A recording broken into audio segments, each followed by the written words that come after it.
What's happening, guys? Coast to Coast Studios here. I'm your host for Behind the Grams, where we dig into the stories and the motivations behind some of these feeds that we see every day. We have my guest here. Let's introduce yourself and just jump right into it. Hey everybody, it's me, Gabriel from Misirian over at Cuts and Gains Personal Training. Awesome invitation over here from my friend Travis to come over and talk a little bit about better bit of real life, the things that happens behind all the things that you guys see on the Instagram, on the Facebook, on the public image. I'm talking about the pains, the things that go to making these things, the fun things, and a little bit of the bloopers also, guys. So awesome, perfect. Definitely want to have some fun, guys. Let's jump right into what you do. Tell me a little bit about what you do. I am a personal trainer, a personal trainer nutritionist. Basically, more though than not, now I've been finding myself deviating more to working with people's images. Where before people wanted to look good, be good, now they just want to feel good about themselves. Yes, absolutely. And it's been a giant change of business and a giant change of mentality. So awesome. So you do that full time? Half time actually. I do a couple of things. Also do a couple of businesses on the side. I happen to be an entrepreneur, so I like to, make businesses from nothing. Yeah, I find absolutely. joy. Same here. Love it. And so right now I also happen to be a chef. Oh, nice. What kind of things do you like to cook? Everything gourmet to dirty down and dirty burger, bro. Heck yeah, that's what it's all about. We're here at the TWGT today. Beautiful location. I came to this restaurant about 2 weeks ago with a good friend, and he wanted to get on the Behind the Grams and just talk a little bit about a couple subjects that we'll be running through. Definitely. I just wanted to shout out this awesome restaurant located in Laguna Beach, California. Be sure to come here, stop through, and just show your support and all that we do. Let's jump into a little bit about what motivates you. Oh, brother. That's a double-sided sword, that question. It always is. Isn't it? Yeah. At one point, I used to say, I like to think that everybody has two lives. One that we live for ourselves and the one we live for others. Yeah. And or the one we output to others and show on the social media Exactly. feeds. And here we are feeding behind. Yeah, absolutely. In that sense, for the longest time, it was for myself. The image. That the women look, that the guys want, and it built business. You see, and you see those movies when you're a kid, and you see this image, and you're like, I want to be that. Yeah, and then, you see the admiration, you see the attention, you see the things that these people get, and I want it.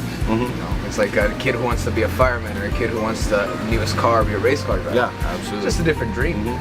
And same thing with me. I wanted to start photography because you got to photograph all the women and everything, But then you jump into your passions and you find things that you absolutely love about that. But like now, to me, photographing the models isn't fun. Digging deep into stories and telling a story is the reporter in you. Yeah, absolutely, absolutely. One of my favorite questions is, what's one of your biggest failures? And how did you learn from that failure? What did you learn from that failure? My biggest failures, you're gonna laugh, comes every day. Yeah, every day's a failure. There's some form of definition of failure in my life every day. Awesome. And it's those. I hear everybody say this, the hits that you take, but I don't. In my personal life, I never define it by the big hits. It's little hits every day. It's like getting a tattoo. Absolutely. 1,000 little needle hits, but ends up with a big piece of art. So and you learn a little bit every each day off of those failures. Yeah, that thing that you learn something new every day. Yeah, that's true. And like we were saying yesterday, you taking in negative and putting out positive. Definitely. Take your failures and turn them into a learning lesson that progresses you to where you should be. Absolutely. Learning for yourself, for others. When you learn for yourself and you gain for yourself, everybody around you wins. Yeah. One way or another. Definitely. A ripple effect. So awesome. What are some of your short-term goals, and then we'll jump into some of your long-term goals. Just having fun. Yeah. Just enjoying life. Living, dude. Man, you had fun, and that's what it is. That's my goal. Yeah, awesome. Human interaction. That's it. Is the most valuable currency on this planet. It's gotta be. It's the effect that you have on others, and it's amazing. It's gotta be. It's gotta be. It's got that love, that respect, that feeling for somebody you never knew before. Yeah. Why wouldn't you have it? 100%. Absolutely. So I know you wanted to touch on a couple topics, or tell me a little bit about the story. You got an email? Yeah. So I about 2-3 days ago, guys, I wake up to an email. One of my followers on Instagram decides to send me a mail and asks me what my opinion is on all this body positive movement. Before we had a big case, at least in society, about bullying your image, whether it be cyber, whether it be in person. It was what they called fat shaming, bullying just because you look different, and it didn't have to be muscles. It was just different in any way, shape, or form. Absolutely.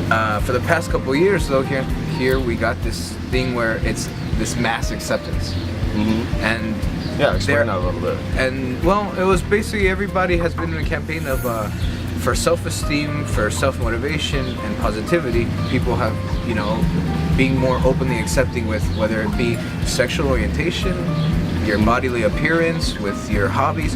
People have been openly more accepting. Yeah, absolutely. And I get the message asking, at least for us and much for both of our industries, that is physical related, it is visual, it is superficial related. How does this affect our industry? Do you see it making a positive impact or more of a negative one?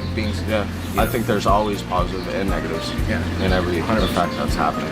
Well, and this is something I wanted to share with you, definitely, because you're here, and every person that you film, every person you take a picture of, every person you share a story of, they're sharing their superficiality with you. Yeah, absolutely. And how do you front almost? How do you see that front now compared to before, when there was more aggressiveness in society? Well, I feel like that front has tapered down a little bit. People are starting to, some of the positives that people are starting to be acceptance of themselves, they're starting to be happy with their true underlying things that they're not comfortable with, or their flaws. Everybody has flaws, and people are starting to see that that's more of a beauty, less than a flaw, But it also, like, when it comes to fitness, like, it is okay to be overweight, but it also has to be perceived as it's okay, but it's not healthy. You know what I mean? Yeah. You want people to feel comfortable in their skin, but you also don't want to promote unhealthy activities. Absolutely. So I think it's a balance of pros and cons, and a balance of health and appearance. Definitely. When I received the question, like I said, I found it to be I thought it was an easy one. Yeah. Then more you think about it, it got to be too damn complicated. I had to call you. That's how we got, and here we are. It's something you want to share with somebody. You want to see everyone else's opinion of it, and it led me to ask a deeper question. How are people now? Better than how is the body movement affecting everybody? I want to know, how is it affecting you? How is it affecting each and every one of you guys? Because how it affects others. Oh Lord. The dog. I'd like to hear a little bit of your views on how did you respond to that question? It was awesome.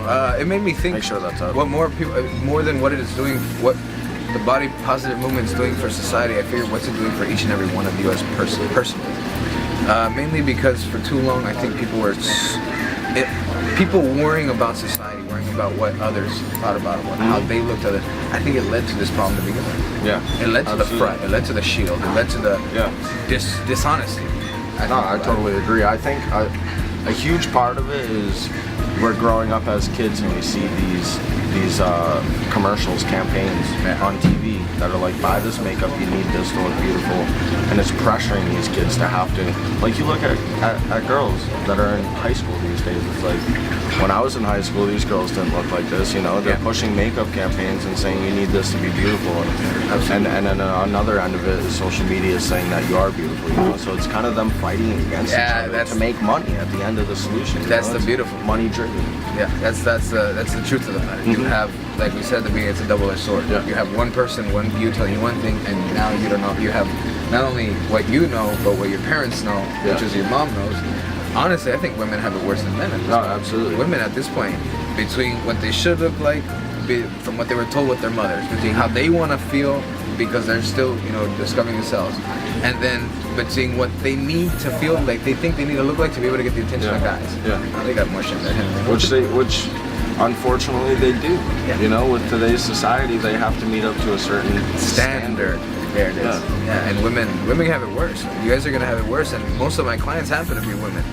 And it's from them, believe it or not, that I get these questions, and it's I've noticed the most beautiful women are the most insecure. Yeah. It's unfortunate. Models. Yeah. It doesn't matter if they've been in the game for 10, 15 years. Yeah. They get butterflies in their stomach and they're just as scared. And most of them will have the same, what do you call it? Origin story. Yeah. In school they were the glasses and the geek. Yeah. what they call the nerds. Yeah. And now they're trying to meet up to a certain standard. Yeah, but they That's still society. have the same self-doubt. Yeah, So, absolutely. Those are a ton of underlying questions. No, I thought that was a very interesting subject that you put upon. Let me grab this. let's do it. Everywhere? Yeah. Go to the last one. Start from the top. Yeah, here. Oh, ESPN. Yeah, forget about it. What do you think? There's no such thing as the perfect athlete. There are so many ways to display strength and grace and grit and beauty. Lauren Chamberlain. I don't know. We let them show this something? We cover it. See you guys. Don't matter. They're showing it in ESPN magazine. Yeah, I figured out. So you guys, this is an issue of ESPN, and it goes to exactly what we were talking about. There's no such thing as a perfect image of anything. The only image you guys that's perfect is what you guys got in here, what you see in the mirror. Absolutely. And you know, this is a prime example. Beauty is definitely in the eye of the beholder. So you replied to them and you gave them your answer? Yeah. That's awesome. And honestly, after a big, long answer, the condensed answer was essentially what the exact same words I said here. Yeah. Whatever you see in the mirror and makes you smile. It's your perception. Whatever you see in the mirror makes you smile. That's what works. You hear that, guys? Be comfortable with yourselves. Always push forward each and every day, being happy. Don't worry about other people's opinions on what you should or shouldn't be. That's right. Be you, right? 100%. That's it.